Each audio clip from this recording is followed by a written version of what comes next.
Hey everyone, my name is Simpzy, how you all doing? Welcome back to some more AFL 23. Here today on the channel we have Season 2 Episode 8 of my Brisbane Lions Management Career Series. Here today we've got a match first up against Port Adelaide. We're going to be hosting them at the Gabba. So if you like the sound of that, feel free to leave the video a like and subscribe if you're new. I'd really much appreciate it. Alright, let's get stuck into this match against the Power. First quarter now, McCluggage handballs it to Neil. He's going to hit it inside the 45, and it's a magnificent goal there from Lockie, Chucky, Neil.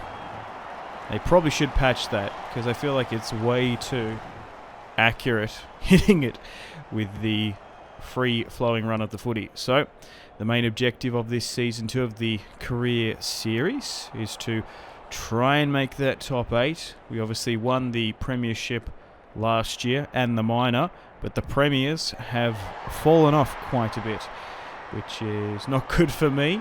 But I guess with how AFL works, if we do fall, we get a fall down the ladder and we do get a better quality draft pick.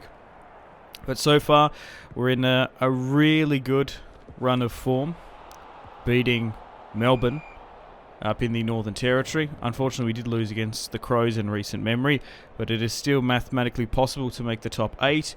But that's not going to guarantee us going far in finals, of course. You obviously want those top 4 spots. And I would have liked to go and try and win the minor premiership. There's mathematically no way that we can do that. Some pretty bad defensive display here by Port Adelaide allowed us to get our third goal over Koshy's and Ken Hinkley's Power. But we're looking good in this match and creating well, playing some good football. The Power go into our D50 for the first time. Gardner with the spoil. And we're going to be trying to look and hunt for our 4th goal here. Back at the other end, the Power play on. Leicester comes up. Same with McInerney. We couldn't get it, unfortunately. Couple good handballs. On the counter-attack, the Power surge forward. Gardner with the interception this time. He plays on, doesn't get tackled, dodges 2, only as far as Ben, King and Bailey. And it's an unlikely player to rise to the top of that pack. Now we can see the wind blowing as well. I thought Ben King would have marked it, but Bailey's going to go back, and he's kicked, 4-5 within the last 2 games. He's having a really strong resurgence to this career series.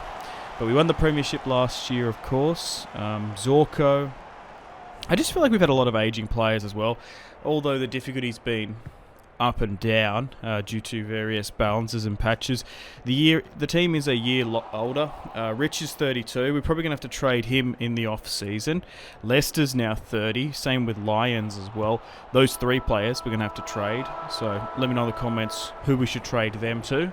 Should we go for better quality draft picks or get senior players in as well? I do want to try and keep this series realistic and sensible trade-wise, and I do want to try and promote young players. Now that they've sort of fixed the balancing issue, my only concern was playing 65, 70, 75 rated draft pick players is that it would jeopardize our essentially campaign.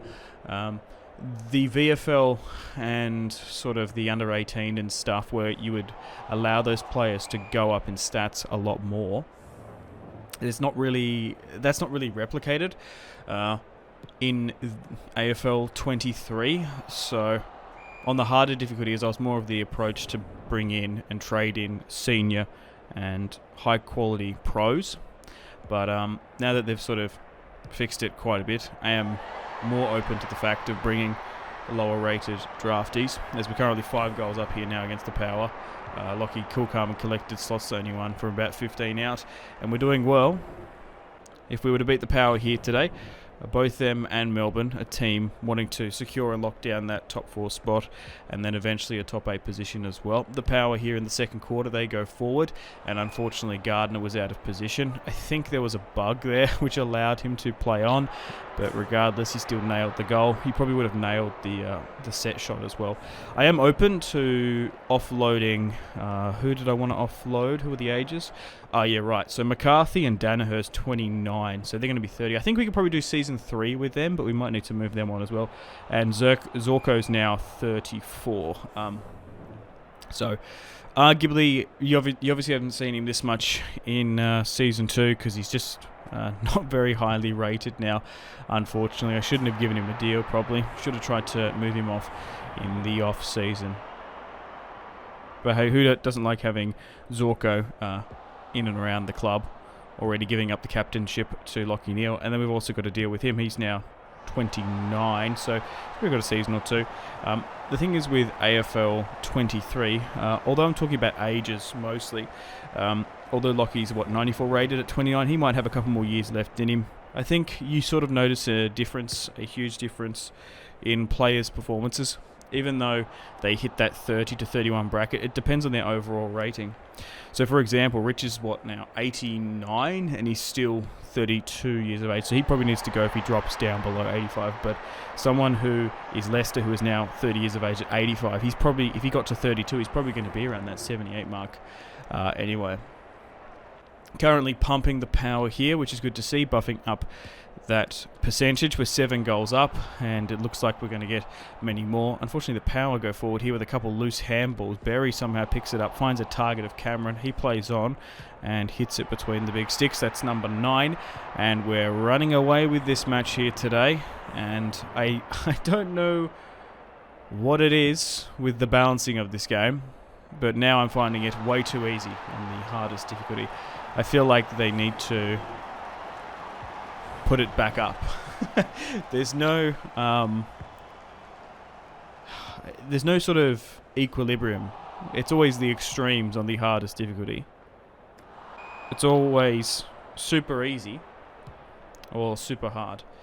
But like I said at the very beginning, I'm curious to see in like a direct month's time, an exact month's time, where this game is going to be. The Power late in the 4th have a set shot here, and they managed to sink a pretty decent goal, if I do say. Bang, 6 points for them. But it looks like Brisbane are going to ultimately claim the 4 in this one. I can't see the Power, which way about it, scoring 8 goals in this final term. McInerney does go back with the fly to the ball, which is a little bit dangerous. A chipped ball in comes into Coleman, but unfortunately he completely mistimes the spoil there. And from the pocket now, the Power just sneak that one through, going nearly to the right of screen by the look of it. But the Lions, in the dying minutes of this match, are going to claim a whopping 7-goal lead at the Gabba, finishing on a total of 68 points, which is a massive performance by the boys in gold, blue and maroon. And we were ahead and dominating all the matches. Dersma with 6 disposals, Dunkley the major ball winner there, followed by Neale. RAYNER up there as well. As we move to a match against the St Kilda Football Club. We're still not in that top 8 spot, but they're currently in 10th. We go to face them at Marvel. Richmond atop of the ladder. Port Adelaide in 2nd. Melbourne 3rd. So 2 of those wins, looking at how the season is ending up, is well worth it. GWS in 4th and the Giants in 5th. So it looks like this could potentially be a top 8 decider, depending on how well we do here today against the St Kilda Football Club. Let's get stuck into the Saints. Lachie Neale wins the toss, and he's going to be kicking to the left of screen. Unfortunately, we lost against the Crows in our last 4, but we have beaten Melbourne and the Power. Ainsworth trying to bring it out for the back. Handballs it is from Berry. Gives it and goes. Unfortunately, the kick was mistimed, but somehow we get the handball out here. RAYNER finds Dunkley, and a very fortunate piece of Brisbane Lions play there allows Josh Dunkley to score the first goal in this match, with a little bit of wayward kicking from the Brisbane Lions early on. He hammers it between the big sticks, and that is 9 points. The Lions lead by. The Saints looking to come back. But a funny side note, we have the King Derby. Ben King is now our new full forward, and obviously his twin brother Max is at the other end. He goes up. Big tackle only as far as Dunkley, who seems to be the only goal scorer in this first term. It seems to be falling just favourably for him. And in this first quarter, Josh Dunkley is an absolute ball magnet at the moment, which is fantastic to see. The Saints do get a mark, but unfortunately it's on quarter time, and for some reason they weren't allowed to take the set shot. 15 points up, 2 goals, 3-0 for the Saints, and they look a little bit shell-shocked in this match. They do manage to get a decent clearance here, going straight down the corridor in the second term. Gardner mismarks it, and here at Marvel for the Saints first, although Brisbane are winning by 15. If they kick this, and they do, it ultimately only becomes a 1-goal game. And maybe if the Lions' early kicking was slightly more accurate, the amount of effort and energy we put into those first 2 quarters would reflect on the scoreline a little bit better. Max King now turns, hits it to the top of the square, and unfortunately the Saints have a shot here to bring things back within 2 points. Very tight in this match. Either side's not really running away or ultimately hitting the scoreboard clearly. And the Saints get one back here though. It's a very, very close fixture here down at Marvel. 2 points in the third. RAYNER, Berry hits it. And we finally find a forward who nearly plays on and gets caught, but Bailey drills it between the big sticks ultimately. And it's our first forward to score, with just Josh Dunkley scoring the previous 2. Back in the centre square, very, very close this match. Both sides know that this will probably decide the top 8, and the Saints go straight up the other end and kick it straight to Max King, just outside the 50. He's going to go back and wind up. And he's somehow going to sink it as well. The big man with a big heart and a big kick. All tied up here, goals-wise, 3-3-2-4. 2 points only separates the Saints and the Lions. They go forward again, and it's unfortunately the wrong King setting up here. He's going to wind up and try and outdo his brother. I do think that Max King is a better footballer. Definitely played more, hasn't had as many injuries, and has scored a lot more goals. But I think bringing in Ben is sensible and realistic, obviously playing for the Gold Coast Suns.